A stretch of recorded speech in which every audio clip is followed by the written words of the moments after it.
bado asante.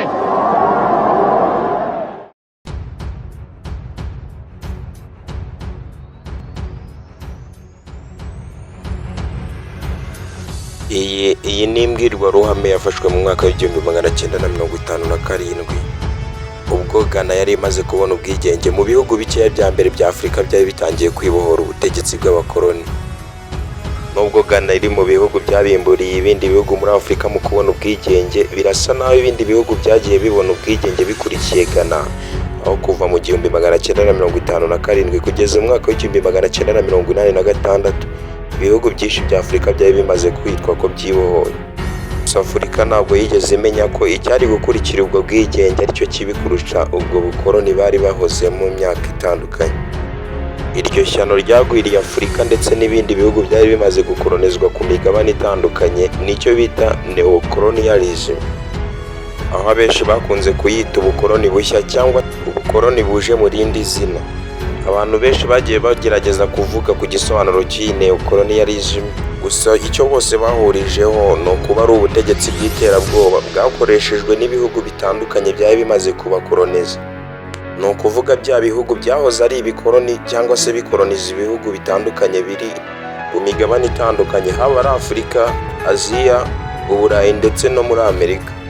Iyi neocolonialism yagutse ni ubutegetsi bugamije kongera gukontorora bya bihugu byahoze bikolonijwe, haba mu bukungu, muri politike ndetse no mu muco. Iyi neocolonialism ikintu cyonyine yari igamije ni ukugira ngo ikomeze inyinyuze imitsi ya bya bihugu biri wiki cyangwa se bya bihugu bidafite imbaraga, babakolonize, babatwara utwabo ndetse bititwa ko ari ubukoloni bweruye, ahubwo byari mu iyo system yitwa neocolonialism.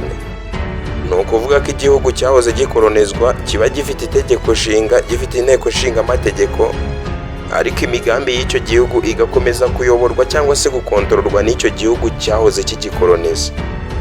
Benshi bakunze kwibaza bati ese iyi neocolonialism ikora ite? Ese twayibonera he? Mbese muri make igaragara ite? Aha biradusaba kwifashisha igitabo cy'umugabo wo mu gihugu cya Ghana, akaba yarabaye n'imirimbanyi y'ubwigenge bwa Afurika ndetse akaba umunyafurika wakunze Afurika kugeza n'aho ayipfira. Uyu bamwita Kwame Nkrumah, uwahoze ari perezida wa Ghana, akaba ari nawe wabaye perezida wa mbere wa Ghana. Uyu nguyu yanditse igitabo cyitwa Neocolonialism, Last Stage of Imperialism. Iki ni igitabo cyuzuyemo amatekinike, ibihenda abana ndetse n'ibindi bintu abanyaburayi bakoresha kugira ngo bakomeze kwigarurira Afurika. Ni ukuvuga bya bihugu byahoze bikoloniza Afurika, Kwame Nkrumah ntabwo yabibikiye ibanga ngo areke kubishyira hanze. Yavuze ko neocolonialism ahantu igaragarira bwa mbere ari mu bukungu cyangwa se cyitwa economic control. Ni ukuvuga ko ibihugu by'i Burayi byahoze bikoloniza Afurika bikomeza kuyikontorora biciye mu nguzanyo, inkunga ndetse n'ubundi bufasha buboneka biciye mu bigo mpuzamahanga, bityo bikaba nk'ibihenda abana ku bihugu bya Afurika maze nabyo bakabikoloniza kakahava. Uyu musangirangendo Kwame Nkrumah yongera guhishura muri iki gitabo ko neocolonialism yongere kugaragarira mu cyo yise political manipulation. Ubu ni uburyo abanyaburayi bagira uruhare mu iyoborwa rya Afurika cyangwa se mu butegetsi bw'ibihugu bya Afurika. Ni ukuvuga ko abanyaburayi byitwa ko baduhaye ubwigenge bongera n'ubundi bakagaruka muri Afurika bakagena ngo ninde uraba perezida cyangwa se ninde urayobora. Bityo abenshi bakunda kwerura bakavuga bati ni a puppet government. Kubw'inyungu z'abanyaburayi bagerageza gushyiraho umuyobozi utazabangamira inyungu zabo. Bityo ubwo niyo yaba adashoboye kuyobora cyangwa se adafite impano yo kuyobora, apfa kuba yakurikiza amabwiriza bamuha, bityo ntabangamira inyungu zabo muri Afurika.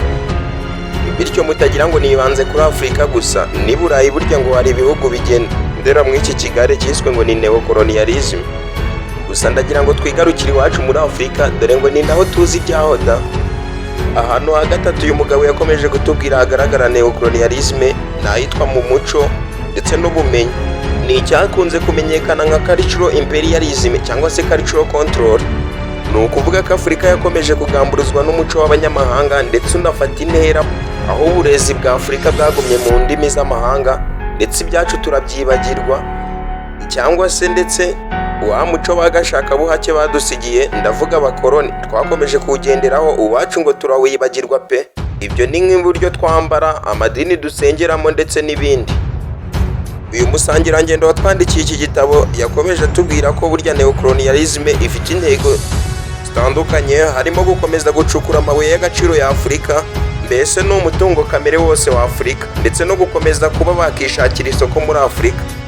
Ikindi kandi iki kiganiro ntabwo twagisoza tutarebye ku banyafurika banze ubu bukoloni bwa neocolonialism. Uwa mbere nyine nk'uko twahereye kare tumuvuga bamwita Kwame Nkrumah. Uyu yabaye perezida wa mbere wa Ghana. Ni umugabo waranzweho kudakunda abazungu cyane, ndetse abigaragariza mu gitabo yanditse. Umunyafurika wa kabiri wanze ubu bukoloni bamwita Patrice Lumumba. Yabaye minisitiri w'intebe wa Congo cyangwa se Congo Belge. Iyi ni Democratic Republic of Congo y'iki gihe. Uyu nawe yanze neocolonialism kugeza n'aho bipfiriye mu 1961 kubera izo mpamvu za politiki. Undi wa gatatu twavuga ni uwitwa Thomas Sankara. Uyu yabaye perezida wa Burkina Faso mu 1983 kugeza 1987. Thomas Sankara, imwe mu ntwari za Afurika, nawe yagaragaje ibitekerezo byo kwanga abakoloni ndetse yanga iyo polisi ya neocolonialism. Ukagira ngo byarangiriye aho se? Byarangiye yishwe da. Gusa yagaragaje ko ubumwe bwa Afurika ari rwo rufunguzo rwo gutsinda ubukoloni. Undi twavuga ni uwitwa Nelson Mandela. Uyu nawe yabaye perezida wa South Africa nyuma yo gufungwa imyaka 27 muri gereza. Yavuzweho kurwanya ibitekerezo by'abagashaka buhake muri Afurika ndetse ibitekerezo byose byerekeye ubukoloni, akaba intwari ya Afurika. Oya ntabwo twavuga aba bagabo ngo tugende twibagiwe witwa Mwalimu Julius Nyerere. Yabaye perezida wa Tanzania. Nawe muri wa murongo umwe na ba Thomas Sankara yashishikarizaga abanyafurika kunga ubumwe kugira ngo batsinde ubwo bukoloni bushya. Erega nta nubwo twakibagirwa Muammar Gaddafi. Uyu nguyu yabaye perezida wa Libya. Yagaragaje ibitekerezo byo kwishyira hamwe kwa Afurika, nubwo bamwe bakomeje kumubera ibigwari bakomeza kugambanira bene wabo, kandi bibagiye ko bose bahuje ubunyafurika ndetse no kuba bose bari ku mugabane wa Afurika. Kimwe na Thomas Sankara ndetse na Patrice Lumumba, uyu Muammar Gaddafi nawe ntago byarangiriye aho kuko byarangiye yishwe da.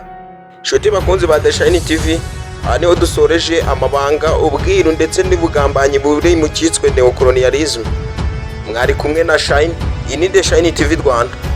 Ciao ciao.